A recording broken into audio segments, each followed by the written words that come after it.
It's a summer morning in Wilmington, Delaware, and you're standing before iron gates that have guarded secrets for over a century. Beyond them, a drive curves through perfectly manicured grounds towards something that shouldn't exist in this small industrial city. A French chateau, massive and gleaming white against the sky, its limestone facade reflecting the morning sun. This is Nemours, and if these walls could speak, they would tell you a story darker and stranger than any fiction. 77 rooms spread across 47,000 square feet. A house built not in the rolling estates of France's Loire Valley, but here, in the shadow of the DuPont company's gunpowder mills. Gardens stretching over 300 acres, modeled after Versailles. Fountains that once cost a fortune to operate. Corridors that echo with footsteps that stopped decades ago. And at the center of it all, one man's desperate attempt to build something beautiful out of a fortune made from explosives and death. The numbers tell part of the story. Construction began in 1909 and took just 2 years, though the grounds would take another decade to complete. The cost was over $2 million then. That's roughly $60 million in today's money, but that doesn't capture it. This wasn't just money, this was DuPont money, old money, American aristocracy money, money that came with a price tag measured in family blood, industrial accidents, and corporate warfare that destroyed lives and fortunes. Alfred I DuPont built Nemours, and to understand why, you need to understand what it means to be born into one of America's most powerful dynasties and then be cast out of it. You need to understand what happens when extreme wealth collides with personal tragedy, when love wars with loyalty, when a man tries to buy redemption through limestone and gardens and rooms that his own family would never be allowed to enter. But here's what makes Nemours different from every other Gilded Age mansion. Biltmore was built by a bachelor seeking beauty. The Breakers was built for social dominance. Nemours was built as a weapon, a monument to defiance, a physical manifestation of one man's rage against his own family and his determination to create a legacy they couldn't destroy. Stand at those iron gates today and ask yourself, what are you really looking at? A home, a museum, a tomb? Because Nemours is all of these things and something more. It's a place where American industrial power built something impossibly beautiful, where family loyalty shattered into pieces that could never be reassembled, where wealth and tragedy danced together through gilded halls until there was no one left to tell the difference. The story of Nemours begins long before the first stone was laid. It begins with gunpowder. In 1802, a French immigrant named Eleuthère Irénée Dupont de Nemours, usually just called EI, established a gunpowder mill on the banks of the Brandywine River in Delaware. He was a trained chemist, a refugee from the French Revolution, and he saw opportunity in America's need for quality explosives. What he created became one of the most successful family businesses in American history. By the time Alfred I de DuPont was born in 1864, the DuPont company wasn't just successful. It controlled roughly 90% of America's explosives market. They supplied gunpowder for America's wars, for mining operations, for construction projects that were transforming the nation. Every blast that cleared a mountain pass, every mine shaft sunk into coal country, every military engagement, there was a very good chance DuPont powder was involved. The family lived along the Brandywine, generation after generation, in homes built near the powder mills. This wasn't symbolic. The DuPonts believed in being close to their business, in understanding the dangers their workers faced. Except the workers died, quite regularly actually, in explosions that would shake the valley. And the DuPonts, well, they mostly survived to accumulate more wealth. Alfred was born into this world. His father, also named Eleuthère Irénée, worked in the powder yards, understood the chemistry, the danger. His mother, Charlotte Henderson, came from another prominent Delaware family. Alfred grew up hearing the distant booms of powder production, seeing the occasional funeral procession for workers who had made a fatal mistake or just been unlucky when unstable compounds decided to explode. He was the eldest son, groomed from birth to take his place in the family business. But Alfred's childhood was marked by loss in ways that would shape everything he later became. When he was 13 years old, his father was killed in an explosion at the powder yards. Not an accident of carelessness, just the brutal reality of working with explosives every day. One moment his father was alive, the next gone. 2 years later, his mother died. The official cause was heart failure, but those who knew the family whispered it was a broken heart, an inability to continue after losing the man she loved. Alfred, at 15, was essentially orphaned, raised by relatives in a family compound where everyone bore the DuPont name, but not everyone had equal claim to the fortune. This is important to understand. The DuPont family operated almost like European nobility, with clear hierarchies, expectations, and an obsessive focus on keeping wealth within the bloodline. Cousins married cousins with alarming frequency, keeping the fortune concentrated. Power was inherited and guarded jealously.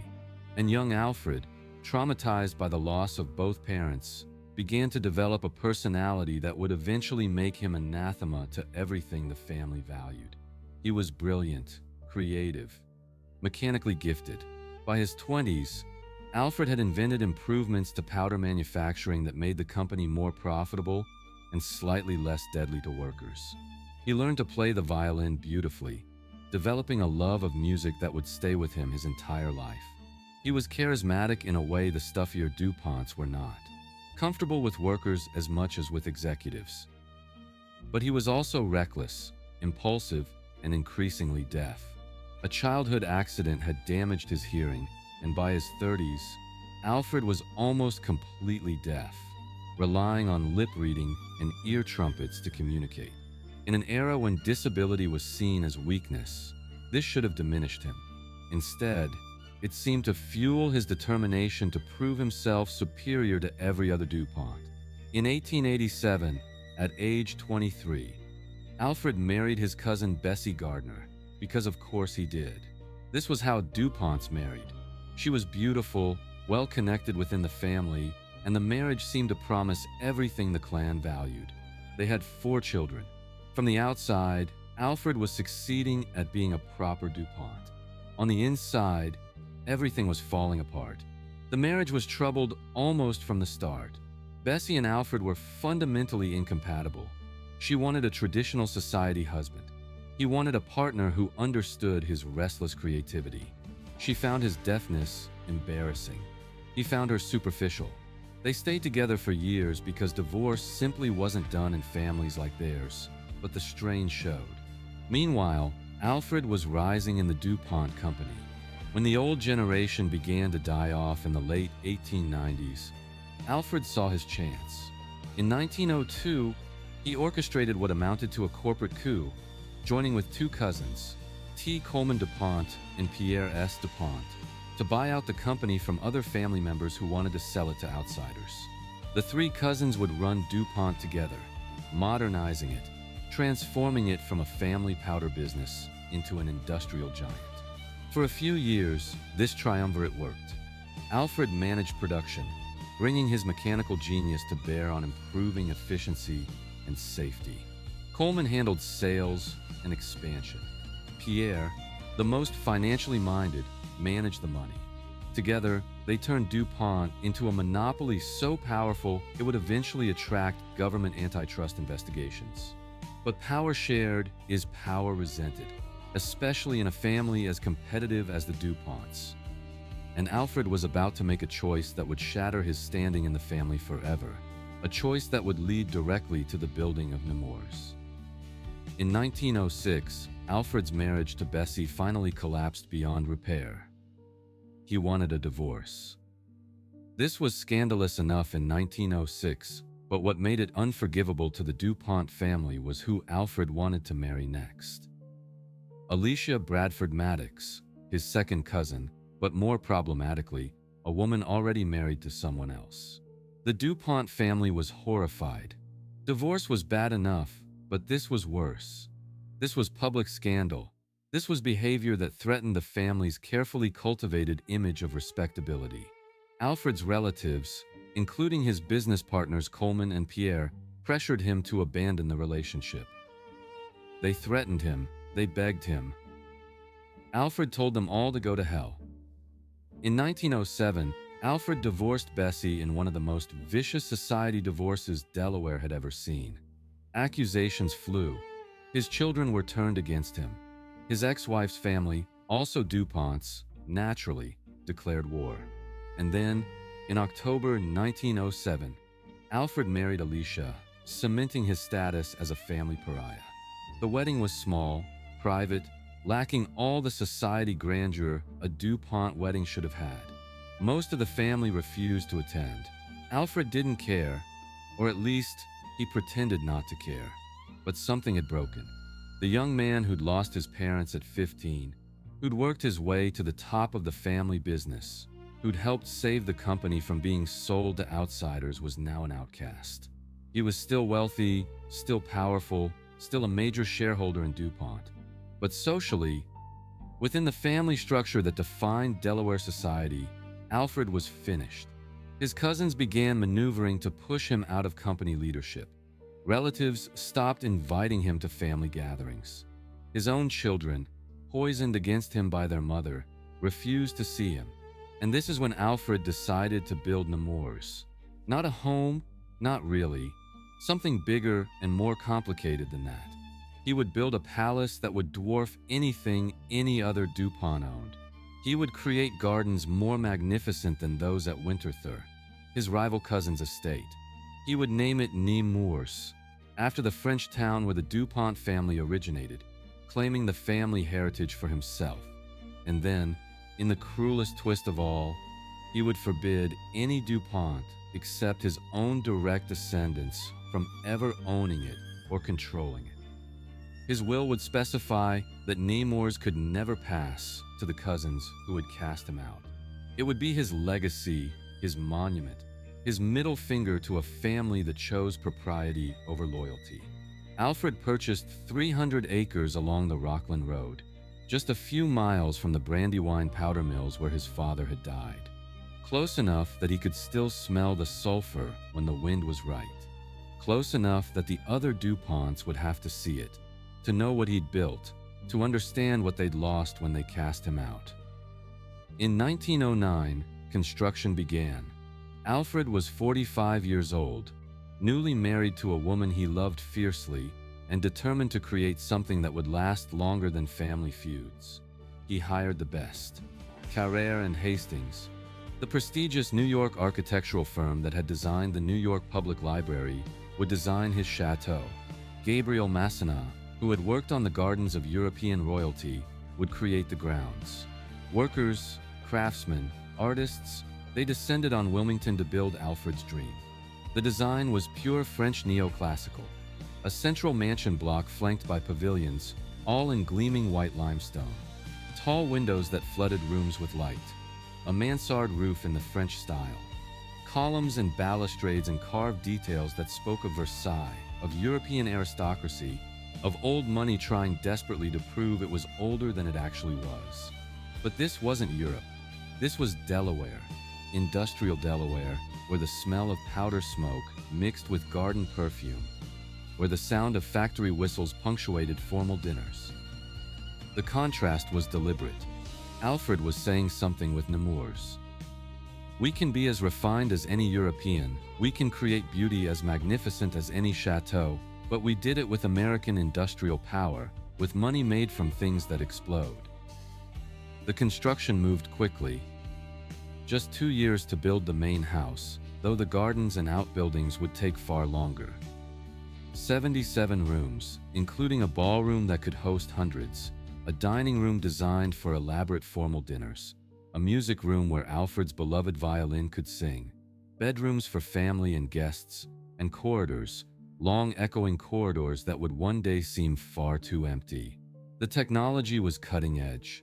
Central heating, multiple bathrooms with hot and cold running water, electric lights throughout, even a built-in vacuum system, tubes in the walls that connected to a central motor. Revolutionary for 1910. Alfred wanted every modern convenience. even as he wrapped it in neoclassical architecture. The ballroom was particularly spectacular. Gilded details, crystal chandeliers, mirrors that multiplied the light and made the space seem infinite. Here, Alfred imagined he would host celebrations that would rival anything his cousins could manage. Here, Delaware society would come to him, would acknowledge his triumph. The library was smaller than George Vanderbilt's at Biltmore, but beautifully appointed, with wood paneling and built-in shelves. Alfred wasn't the scholar George was, but he appreciated fine books, collected them, displayed them as markers of culture and refinement. The dining room could seat dozens, with a table that seemed to stretch forever, with walls covered in silk damask, with china and crystal and silver enough to serve an army. Every meal here would be a statement. We are refined. We are cultured. We are not the crude industrialist you imagine. Bedrooms for family on the second floor, each decorated according to French styles from different periods. Louis XIV, Louis XV, Louis XVI, as if Alfred was cataloging French history room by room. Guest rooms that would mostly stay empty, because for all Alfred's planning, the guests he hoped for would rarely come.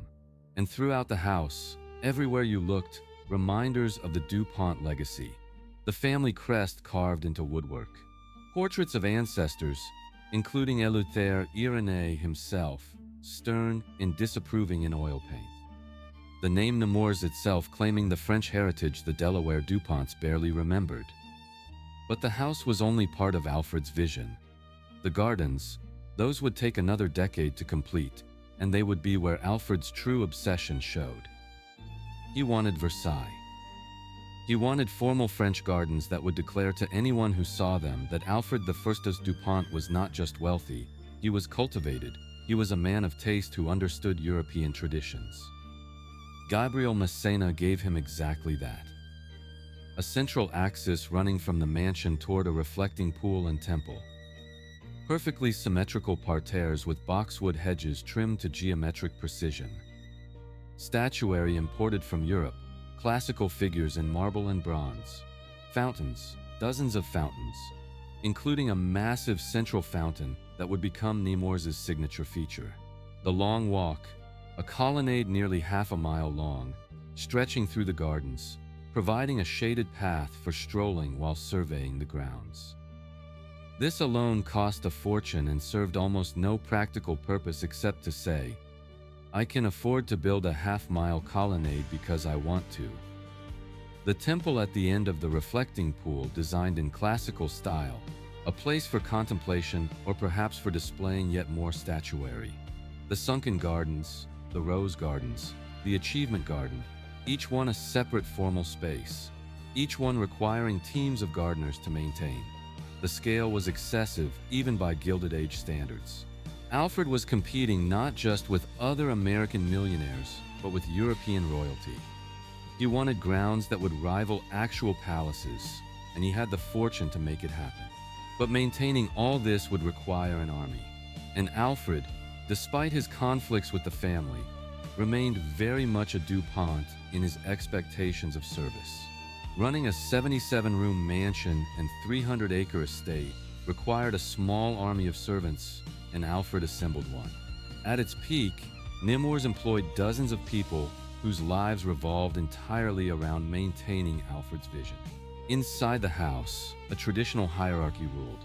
A head butler managed male servants and oversaw formal dining. A housekeeper commanded the housemaids and managed the daily cleaning operations. These positions were powerful, almost managerial, and the people who held them often spent their entire careers in service to the DuPonts. Housemaids cleaned those 77 rooms, every single one requiring regular attention, even if rarely used. They dusted priceless antiques, swept floors, changed linens, maintained fires in the bedrooms before central heating made that unnecessary. Their work began before dawn and ended after the family retired. They used the back stairs, the servants' corridors, moving invisibly through the house. Kitchen staff prepared elaborate meals. Unlike Biltmore with its 3 kitchens, Nemours had one, but it was equipped with the latest technology: electric refrigeration, gas ranges, separate areas for baking, for meat preparation, for washing endless stacks of dishes. A cook and several assistants could produce 10-course dinners for dozens of guests, French cuisine that Alfred had developed a taste for during his travels. Ladies' maids attended to Alicia, managing her wardrobe, helping her dress in the elaborate gowns society events required, styling her hair, accompanying her when she traveled. A lady's maid was part servant, part confidant, privy to family secrets and personal struggles that would never be discussed in public. Valets served Alfred, despite his relatively simple personal style. They maintained his clothes, helped him with his ear trumpet and hearing aids, ran interference when his deafness made social situations difficult. For a man as proud as Alfred, relying on servants for basic communication was probably humiliating, but he bore it as he bore everything else, with defiant determination. Outside, the staff was even larger.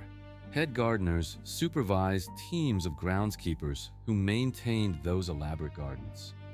The hedges required constant trimming to maintain their geometric precision. The lawns needed mowing with push mowers, every blade at the perfect height. The fountains required maintenance, cleaning, constant attention to ensure they operated perfectly. Specialized workers managed the greenhouse, growing exotic plants and forcing blooms out of season for the house. Others maintained the vehicles, because by the 1910s, automobiles were replacing carriages, and Alfred loved new technology. He had a garage full of cars that needed mechanics to keep them running. There were also workers you'd never see, but who were essential. The coalmen who fed the furnaces that heated the house, the electricians who maintained that cutting-edge wiring, plumbers who dealt with the complex system of pipes, groundskeepers who worked in the far reaches of the property, maintaining woodlands and outlying areas guests would never see. Most of these servants lived on the estate, in quarters built for them. Unlike Biltmore, where servants had rooms inside the house, Nemours had separate buildings, maintaining a clearer division between the family and those who served them. The servants had their own dining hall, their own social hierarchy, their own world that existed in parallel to the families but rarely intersected. The cost of maintaining this workforce was enormous. Salaries, housing, food, uniforms, all of it had to be provided year after year. This was one of the reasons so many Gilded Age estates eventually failed. You could build a palace, but could you afford to staff it for decades? Alfred could, but only because the DuPont company continued generating enormous profits. The explosives business, it turned out, was very stable. Wars, mining, construction, there was always demand. And Alfred still owned substantial stock in the company, even as his cousins maneuvered to reduce his active role. The servants at Nemours witnessed everything. Family arguments, personal struggles, the slow deterioration of relationships, the tragedies that would come. They were sworn to discretion, but they knew. They always knew. They saw how Alfred's children from his first marriage refused to visit, even as he prepared rooms for them that would stay forever empty. They saw how the grand, entertaining Alfred plan never quite materialized on the scale he'd hoped. They understood, perhaps before Alfred did, that Nemours was becoming less a home than a beautiful, expensive statement that fewer and fewer people were interested in hearing. But for those first years after Nemours was completed in 1911, Alfred tried. He hosted dinners, invited Delaware society, showed off his chateau and gardens. Some came, curious or obligated. Others, particularly DuPont relatives, conspicuously stayed away. The guests who did come walked through doors into a world carefully constructed to impress. The entrance hall with its marble floors and grand staircase rising to the second floor. Drawing rooms furnished with antiques Alfred had collected, each piece chosen to suggest European refinement. The ballroom where orchestras played and couples danced under those crystal chandeliers. Dinners at Nemours were elaborate affairs. Multiple courses served on fine china, paired with wines from Alfred's extensive cellar. The dining room's silk-covered walls absorbed conversation, creating an intimate atmosphere even when the table was full. Servants moved silently, filling glasses, replacing plates, invisible machinery making everything appear effortless. After dinner, guests might be led to the music room, where Alfred would sometimes play violin, his one true artistic talent. Despite his deafness, or perhaps because of it, he played with fierce concentration, feeling the vibrations through the instrument more than hearing the notes. These were the moments when Alfred seemed most at peace, lost in music that existed for him in a different way than for his audience. The ballroom hosted parties for Christmas, New Year's, Easter, Alfred attempting to create traditions that would establish Nemours as a center of Delaware society. Alicia played hostess, handling the social duties that Alfred, with his deafness and his combative personality, found difficult. She was graceful, charming, everything a society hostess should be, trying desperately to make her husband's grand vision work. But underneath the elegant entertaining, the careful planning, the expensive displays, there was always tension. Alfred's feuds with other DuPonts were common knowledge. Delaware was small, society smaller still, and everyone knew the family had split, that Alfred was on one side and almost everyone else was on the other. Business dinners at Nemours sometimes turned awkward when Alfred's company politics intruded. He was fighting his cousins Coleman and Pierre for control of DuPont, a bitter corporate battle that played out in boardrooms and courtrooms and sometimes at dinner tables when someone made the mistake of mentioning business. By 1915, the split became complete. Through a series of stock manipulations that Alfred considered betrayal and his cousins considered smart business, Pierre S. DuPont gained control of the DuPont company. Alfred was effectively pushed out of day-to-day operations, kept on the board but stripped of real power. The company his father had died for, that he'd helped save in 1902, was no longer really his. Alfred's response was to retreat further into Nemours, to focus on his gardens, his music, his new wife, and to plan revenge through his will.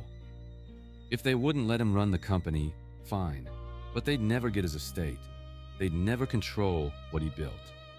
He made sure of that legally, adding provisions to his will that effectively froze out the broader DuPont family forever.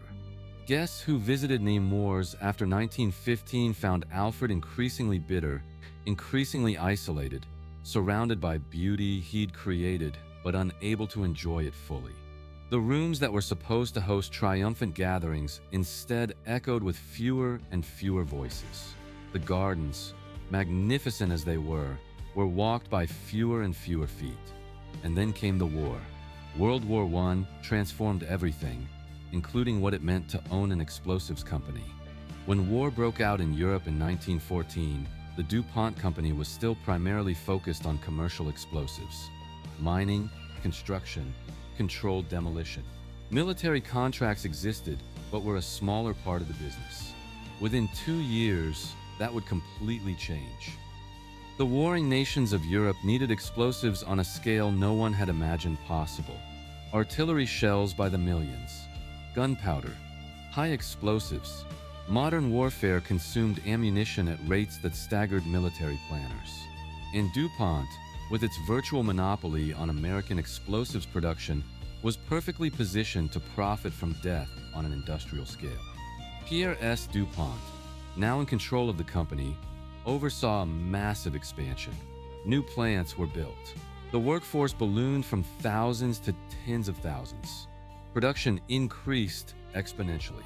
And profits became obscene. The numbers are staggering. By 1916, DuPont's annual profits had increased by over 800% from pre-war levels. The company was literally making millions per month supplying explosives to the Allied powers. When the United States entered the war in 1917, military contracts increased further. Alfred, despite his reduced role, was still a major shareholder.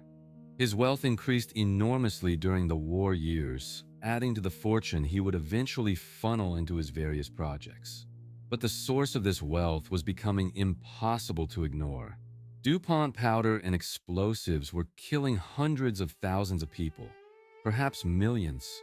Every artillery barrage, every mine, every explosive device that shattered bodies and ended lives. Somewhere in that supply chain was DuPont. The family didn't like to talk about this directly. They framed it as patriotism, as supporting the Allied cause against German aggression. And there's truth to that. The Allies needed explosives, and DuPont supplied them. Without that supply, the war might have ended differently, but the moral complexity remained.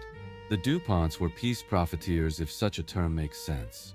They didn't start the war, didn't want the war, but they certainly profited from it in ways that made their existing fortunes look modest. Alfred was conflicted. He was patriotic, supported the American war effort, believed in the righteousness of defeating Germany. But he was also increasingly aware of what his family's fortune was built on. Explosives that had killed his father. Powder that now killed soldiers by the thousands in European trenches. Money that came with blood permanently stained into it. Nemours during the war years took on a different character. The elaborate entertaining stopped almost entirely. It seemed obscene to host lavish parties while young men died overseas, while the DuPont factories ran around the clock producing the means of their deaths. The ballroom that Alfred had built for celebration mostly sat silent.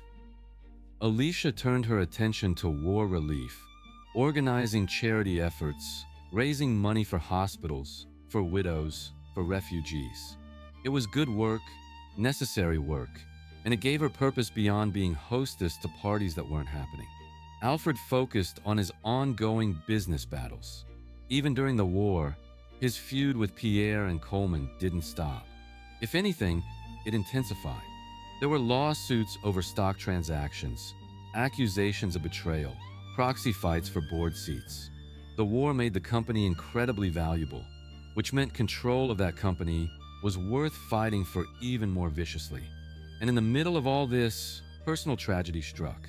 In 1920, Alicia, the woman Alfred had scandalized his family to marry, the woman he'd built Nemours to share with, died after a long illness. She was only 53.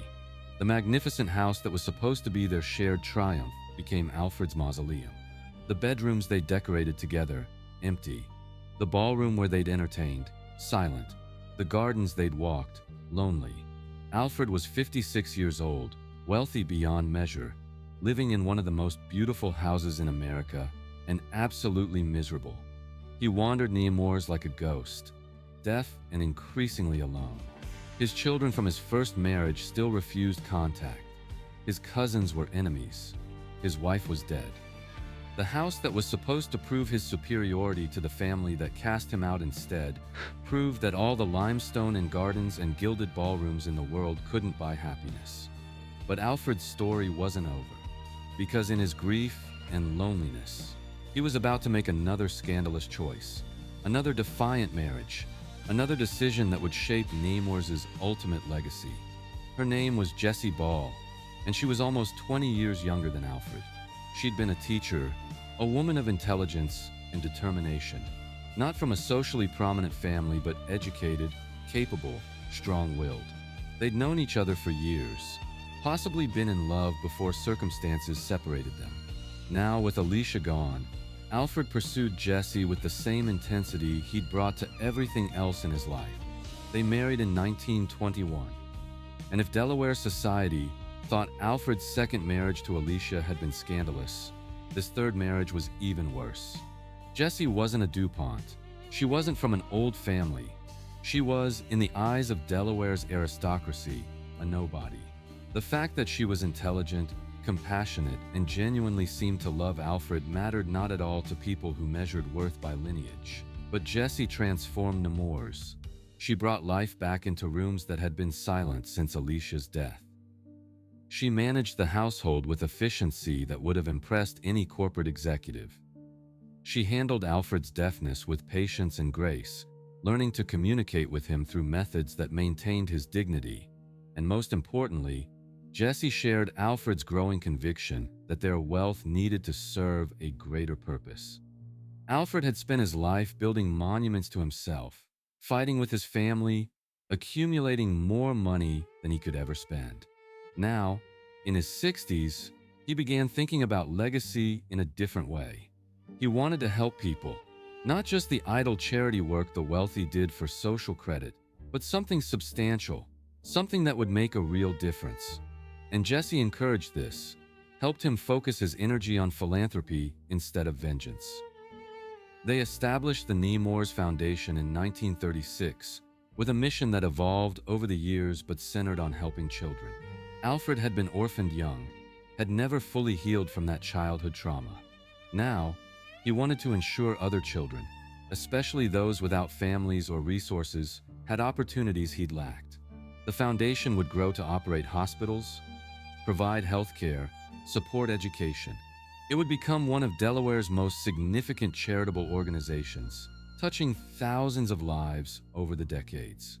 This, not the chateau, not the gardens, would become Alfred's real legacy. But he never stopped fighting with his cousins. Even as he turned toward philanthropy, Alfred's grudge against Pierre and Coleman remained. He supported politicians who opposed DuPont interests. He funded newspapers that criticized company policies. He sued, repeatedly, over matters of principle and spite. The feuds that had started over his divorce in 1907 continued into the 1930s, bitter and personal. Nemours during these later years became something different than Alfred had originally envisioned. Not a social showplace, because Delaware society never fully accepted him back. Not a family home, because his children still didn't visit, and Alfred and Jesse had no children together. Instead, Nemours became a headquarters for Alfred's various projects, philanthropic, political, and vindictive. The grand room saw fewer parties and more meetings, business discussions about the foundation, strategy sessions for Alfred's political activities, the occasional small dinner, but nothing like the elaborate entertainments he'd once planned. The gardens continued to be maintained immaculately because Alfred was obsessive about that. Even as he aged, even as his hearing worsened to complete deafness, he walked the grounds daily, checking every hedge, every fountain, ensuring his vision remained perfectly realized. Those walks must have been strange. An old man, stone-deaf, fabulously wealthy, wandering alone through gardens that were visited by fewer and fewer people, past fountains whose splashing he couldn't hear, through a landscape that had cost millions and served increasingly little purpose except to be beautiful. In 1935, Alfred was diagnosed with a neurological condition that would slowly rob him of his mobility. He spent his final years increasingly confined, unable to walk the gardens he loved, unable to play the violin that had been his solace. He continued working on his philanthropy, dictating letters and instructions to assistants, ensuring his foundation would continue after his death. Alfred I of DuPont died on April 29, 1935, at age 70. He'd lived long enough to see his cousin's grandchildren take over DuPont, long enough to ensure his will would keep them from ever controlling Nemours, long enough to establish a philanthropic legacy that would outlive the family feuds that had consumed so much of his energy. Jesse was 52 when Alfred died, still relatively young, suddenly the owner of Nemours and controller of the foundation he'd established. What she did next would determine whether Alfred's chateau survived or crumbled like so many other Gilded Age estates. Jessie Ball DuPont was a survivor. She'd married a controversial older man, dealt with his deafness and his feuds, managed an enormous estate, and now found herself a widow with control over a fortune and a mansion that required that fortune just to maintain. Other Gilded Age widows had faced similar situations. Most sold the estates, unable to justify the expense. A few turned them into museums. Many simply walked away, letting the mansions decay. Jessie chose a different path. She would keep Nemours. She would expand Alfred's philanthropic vision. And she would live in that enormous house, mostly alone, for the next 35 years, becoming one of Delaware's most powerful and controversial figures. Jessie was tough, practical, and had no patience for society's judgment. She ran the Nemours Foundation like a business, demanding results, measuring outcomes, ensuring Alfred's money was used effectively. The foundation expanded its healthcare mission, eventually leading to the creation of what would become the Alfred I DuPont Hospital for Children, one of the premier pediatric hospitals in the nation. She managed the estate's operations, reducing staff as economics demanded, but maintaining the house and gardens to Alfred's standards. Nemours during Jesse's tenure was beautifully preserved, but rarely seen by outsiders. She didn't open it for tours. She didn't seek publicity. She simply lived there, worked there, kept Alfred's vision alive through force of will. The DuPont family, still bitter about Alfred's exclusion of them in his will, challenged her control several times. Legal battles over the foundation's management, over the estate's disposition, battles that Jesse won repeatedly. She was as stubborn as Alfred had been, as willing to fight, and she had the resources to hire the best lawyers. World War II brought challenges similar to those of the First War. DuPont again profited enormously from military explosives contracts. Jesse saw the foundation's endowment grow as company stock increased in value. The moral complications of that wealth, built on powder and death, remained. But Jesse focused on the good the money could do, the children's lives saved, the healthcare provided. The post-war years saw Nemours become increasingly anachronistic. The few servants who remained were aging, finding it harder to maintain 300 acres and 77 rooms. The gardens, still magnificent, required enormous investment to prevent them from returning to wilderness. The house, built with technology that was cutting edge in 1910, now needed constant repairs and updates. Jessie adapted as she always had. Parts of the mansion were closed off to reduce heating and maintenance costs. Staff was reduced to a skeleton crew.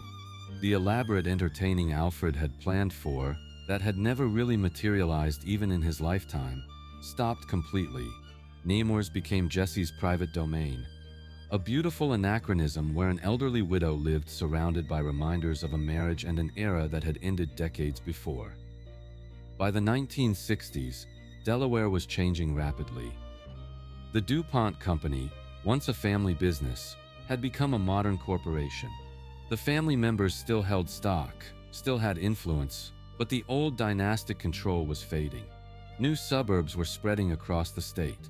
The industrial economy that had built the DuPont fortune was shifting toward chemicals and synthetics. And Nemours sat in the middle of all this change, a French chateau that seemed increasingly out of place and out of time. The iron gates that had once proclaimed Alfred's defiant independence now seemed merely to keep the modern world at bay for a little while longer. Jessie died in 1970 at age 87.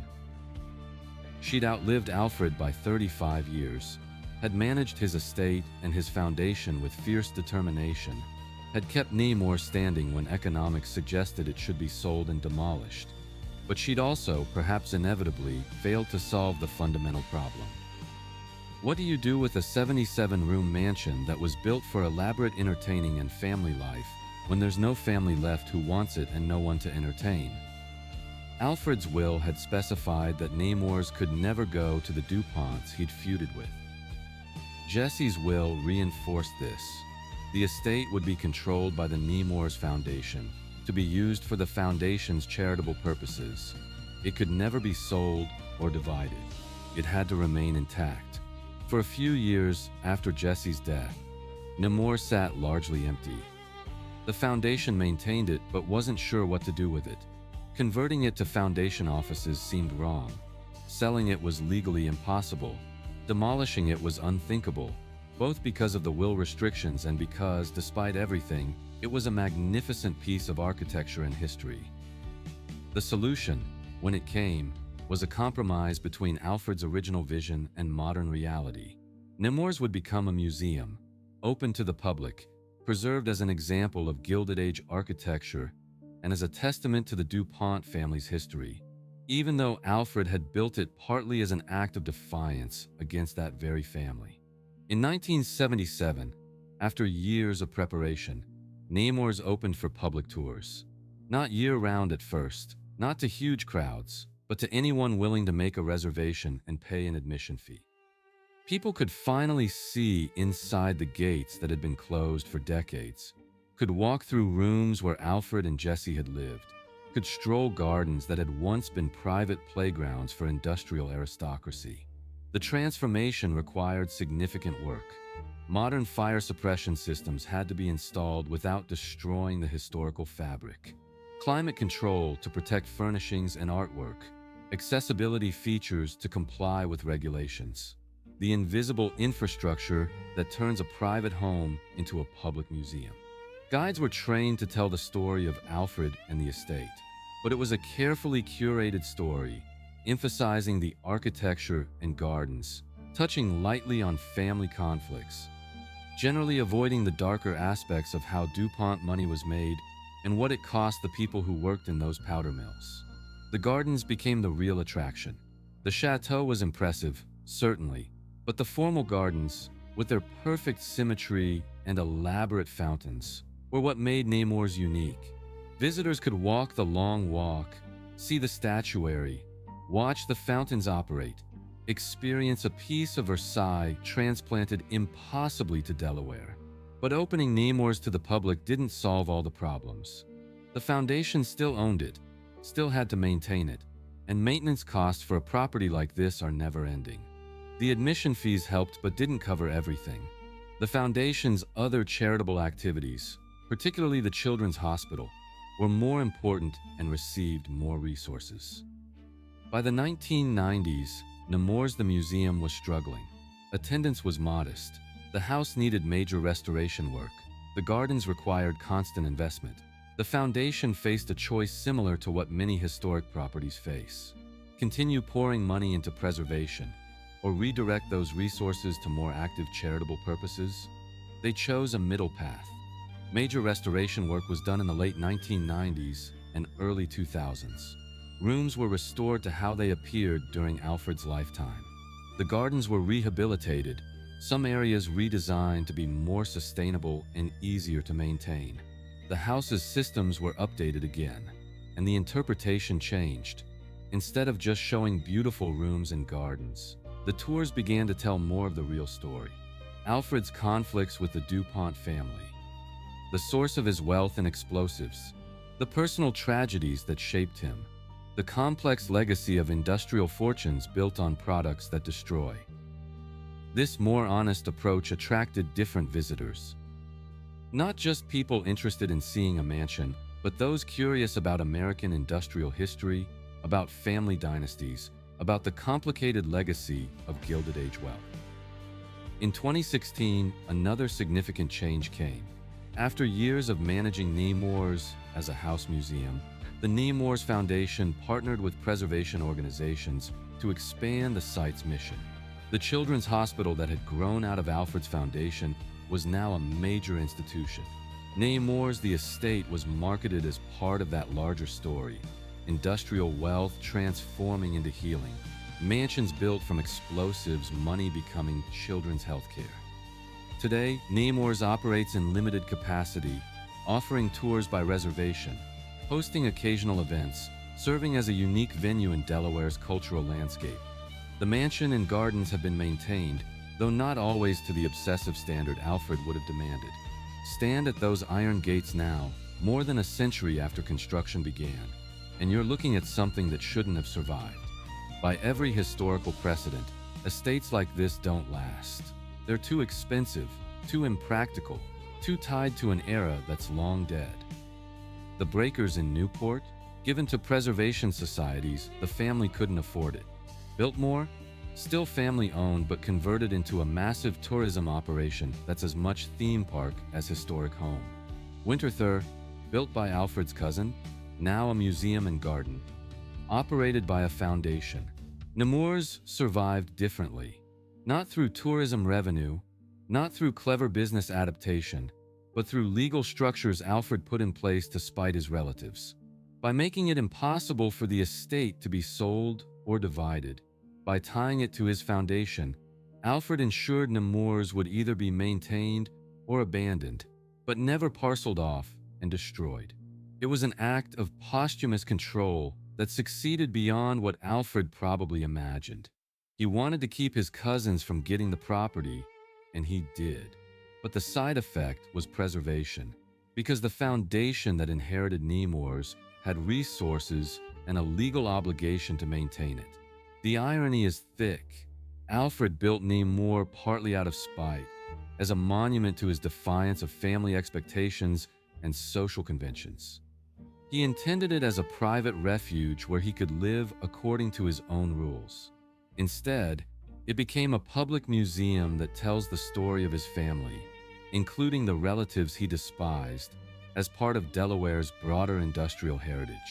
Walk through those rooms today and you'll see Alfred's furniture, his art collection, objects that surrounded him daily. The violin he played despite his deafness isn't on display, but you can imagine it, can picture him in the music room, lost in vibrations he felt more than heard. The ballroom where he hoped to host triumphant parties stands mostly as he left it, crystal chandeliers still reflecting in those mirrors. The space still magnificent and still somehow melancholy, because you know it never served the purpose Alfred intended. The dining room where elaborate meals were served to guests who never quite arrived in the numbers he hoped for. The bedrooms decorated for children who refused to visit. The corridors that echo with footsteps that stopped decades ago. The gardens tell their own story. They're still maintained, still beautiful, but not quite as Alfred knew them. Some plantings have changed. Modern irrigation has replaced older systems. The fountains don't run as constantly because the water costs are prohibitive. But walk the long walk and you can still feel what Alfred was trying to create. That perfect geometric beauty that defied the messy chaos of his actual life. The temple at the end of the reflecting pool. That folly that served no purpose except to complete the visual axis stands as perhaps the perfect metaphor for Nemours itself. Beautiful, expensive, ultimately more about appearance than function. A monument to an idea of aristocratic European culture that never quite translated to American soil. And yet, Nemours has value beyond just preservation. The Alfred Worsted DuPont Hospital for Children has treated thousands of kids over the decades.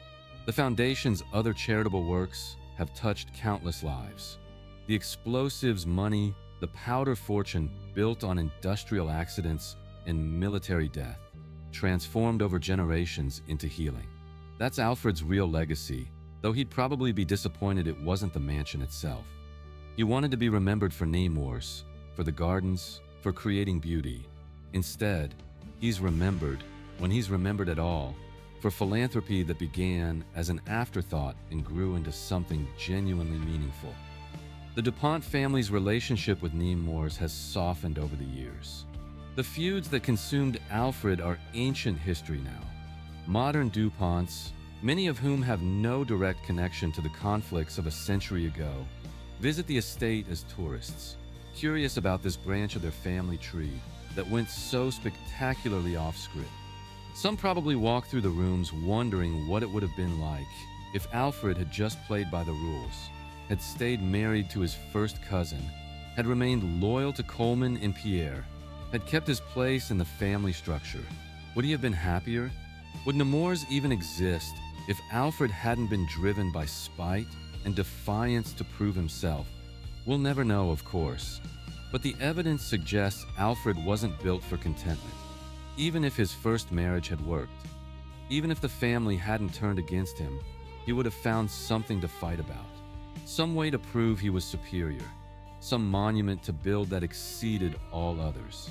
The real tragedy of Nemours isn't that Alfred was cast out of his family. It's that even after he built his palace, even after he created his gardens, even after he married twice more and established his foundation, he never found the peace and validation he was seeking. The last years of his life, confined by illness, unable to walk his beloved gardens or play his violin, must have been bitter. Looking back on decades of feuding, on relationships destroyed, on children permanently estranged, on a magnificent house that had never become the social triumph he'd envisioned. What did Alfred think? Did he regret the choices that led him to die wealthy but isolated?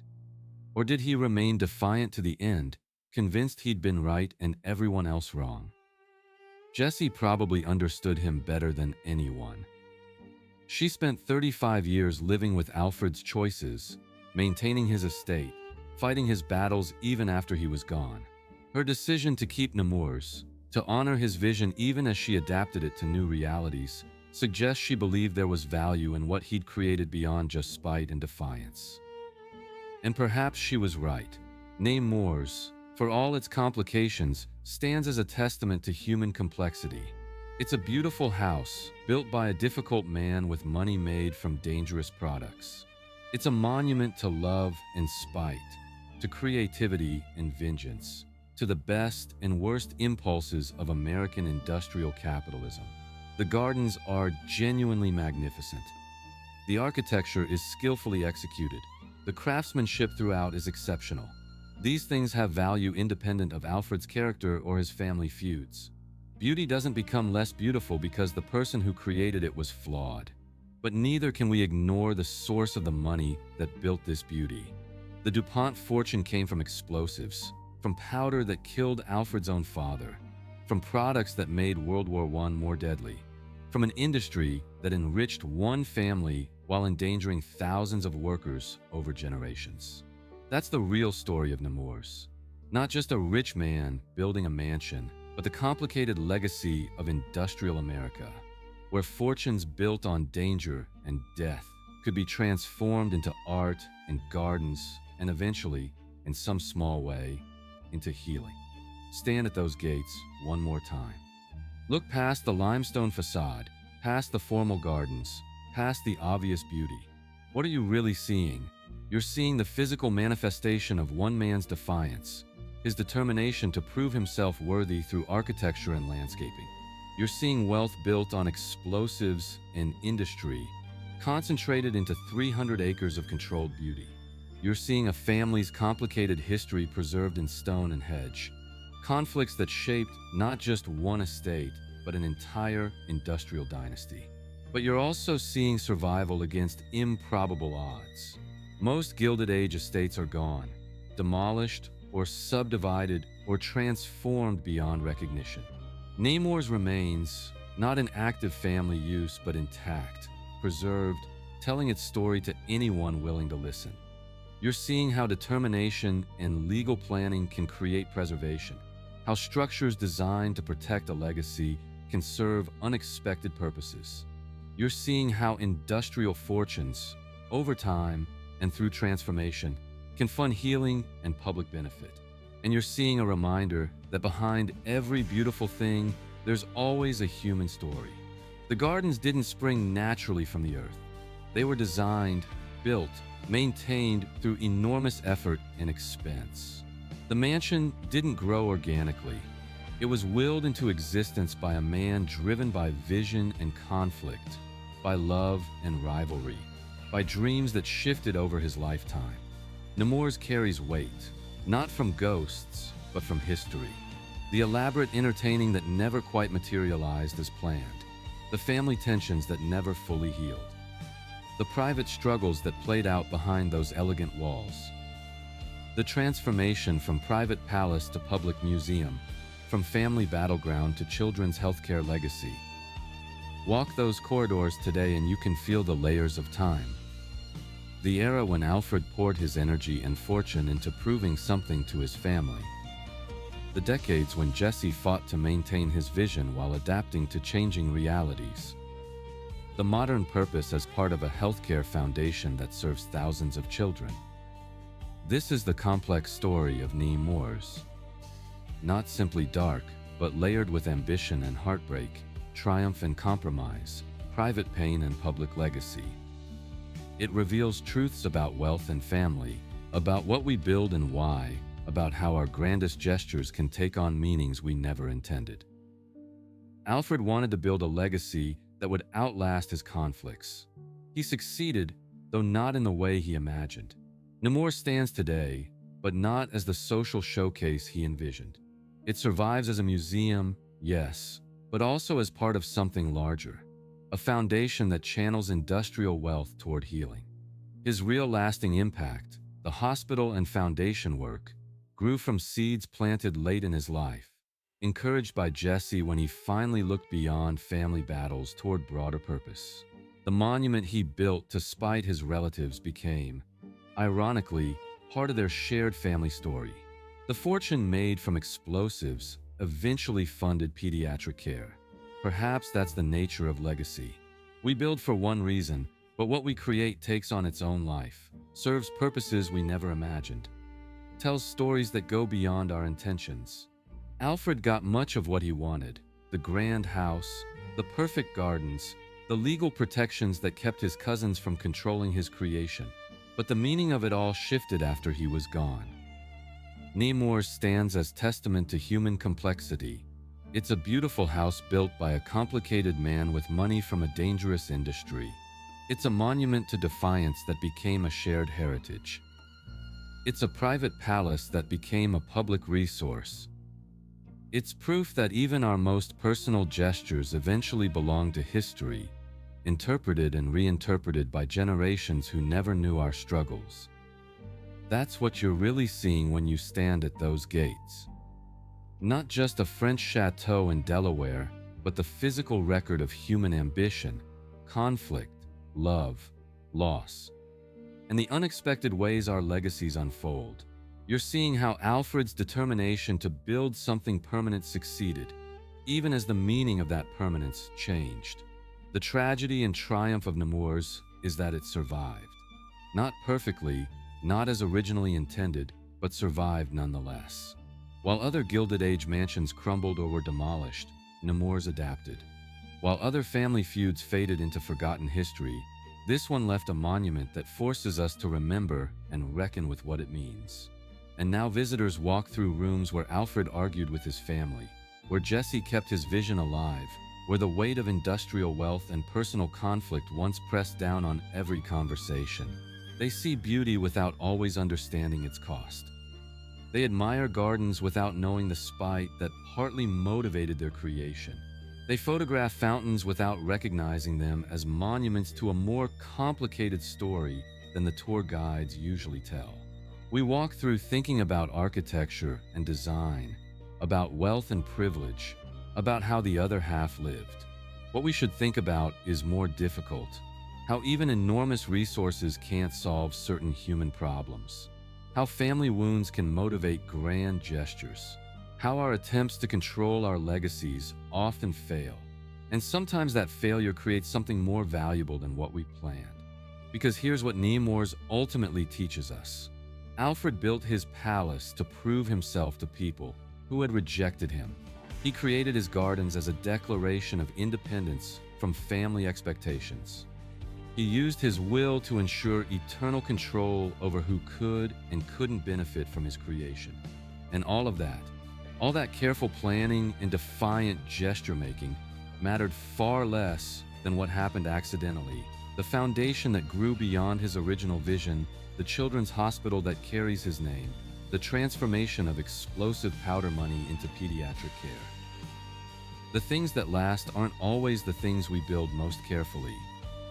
Sometimes what endures is what we barely planned for, what others create from the resources we leave behind, what accidents of history and adaptation make possible. Stand at those gates and see Nemours for what it really is. Not just a mansion, not just a museum, but a reminder that we're all building legacies we don't fully control, creating meanings we can't predict, leaving behind stories that will be told in ways we never imagined. Alfred's story is dark in places, certainly.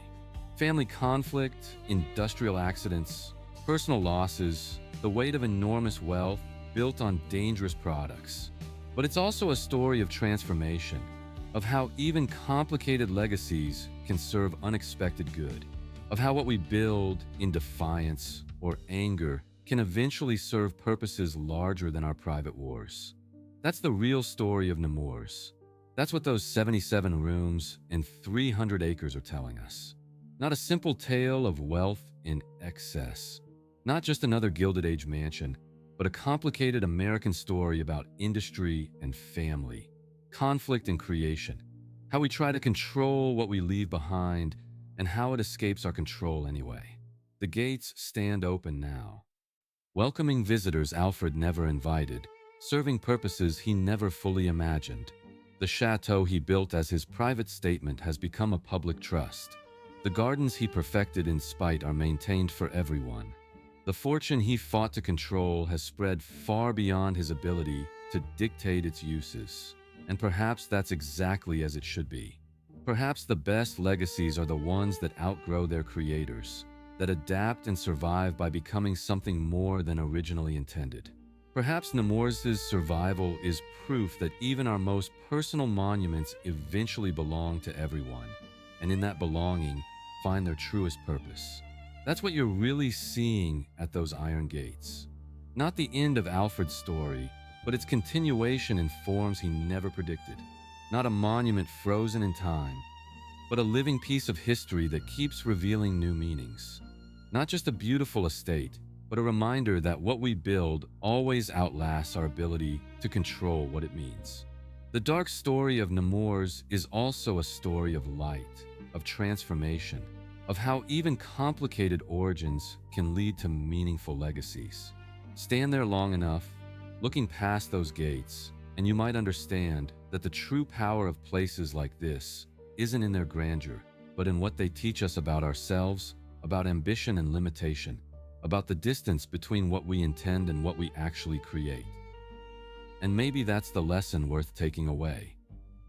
That we're all building our own versions of Nemours, pouring our energy into projects that matter to us, trying to leave marks that will outlast our conflicts and limitations. Some of those marks will survive in unexpected forms, serving purposes we never imagined, telling stories we never meant to tell. The question isn't whether we'll succeed in controlling our legacies. The question is whether we can build with enough vision and enough flexibility that what we create can adapt, can survive, can serve needs beyond our narrow intentions. Alfred built Nemours, and in doing so, built more than he knew. That's the real story. That's what stands behind those gates, waiting for anyone willing to look beyond the obvious beauty to the complicated human truth underneath.